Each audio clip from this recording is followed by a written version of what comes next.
যে সমস্ত ছাত্রছাত্রী কলকাতা বিশ্ববিদ্যালয়ের অধীনে সিসিএফ এই ভিত্তিতে তোমরা পড়ছো সেমিস্টার 1, সেমিস্টার 2 ও সেমিস্টার 3, যাদের আইডিসি বাংলা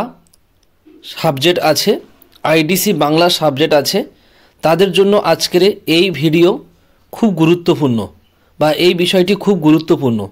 তোমরা প্রত্যেকেই আইডিসির বাংলা নাম্বার বিভাজন বা সিলেবাস কি আছে আমি এই ভিডিওতে আলোচনা করছি, তোমরা প্রত্যেকে দেখে নাও।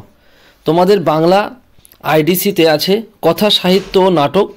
এই টপিকের মধ্যে যে সিলেবাস আছে আমি নম্বর বিভাজন সহ আমি আলোচনা করছি।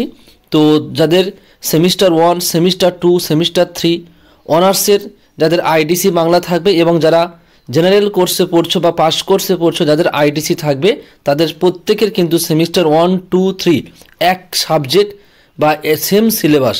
এই সিলেবাসটা প্রত্যেকটা সেমিস্টারের জন্য বাংলা আইডিসি প্রযোজ্য। কথা সাহিত্য নাটক বাংলার যে আইডিসি সিলেবাসটা আছে, সিলেবাসটা হলো তোমরা প্রত্যেকেই দেখতে পাচ্ছ স্ক্রিনে যে কথা সাহিত্য নাটকের এই সিলেবাসটি আছে। আর এই সিলেবাসের মধ্যে কি টপিক আছে সেই টপিকটি আমি বলছি। দেখো, মডিউল 1-এ আছে পল্লী সমাজ, শরৎচন্দ্র চট্টোপাধ্যায়। এটা হচ্ছে উপন্যাসের উপরে এই টপিকটা আছে। নেক্সট টপিকটি আছে তোমার ছোট গল্প।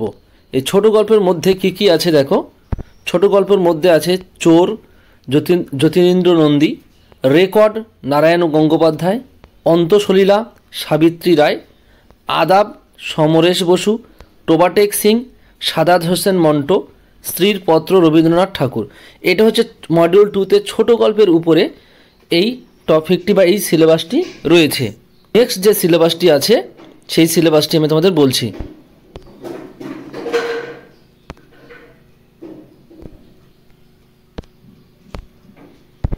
নেক্সট সিলেবাস আছে নাটক। মডিউল 3-তে নাটক নবান্ন, বিজন ভট্টাচার্যের এই নাটক, এই সিলেবাসটি তোমাদের মডিউল 3-তে আছে। এবার আমি তোমাদের বলবো নাম্বার বিভাজন বা কেমনভাবে তোমাদের পরীক্ষায় প্রশ্ন আসে। তো দেখো, নম্বর বিভাজন হলো তোমাদের প্রত্যেকে দেখতে পাচ্ছ যে নম্বর বিভাজন তোমাদের এইটা হচ্ছে তোমাদের নাম্বার বিভাজন। তোমাদের 10 নম্বরের 3টে প্রশ্ন লিখতে হবে 3 10 30, 5 নম্বরের 3টে প্রশ্ন লিখতে হবে 3 5 15, আর 1 নম্বর করে লিখতে হবে 5টা। এই হচ্ছে মোট তোমাদের 50 নম্বরের পরীক্ষা হবে বাংলা আইডিসি পেপারের উপরে। এবারে বিভিন্ন কলেজ তারা বিভিন্নভাবে নিয়ে থাকে। কেউ শর্ট কোশ্চেন না নিয়ে 5 নম্বরেও নিয়ে থাকে। এগুলো তোমরা একটু কলেজের ক্লাসগুলো ফলো রাখবে।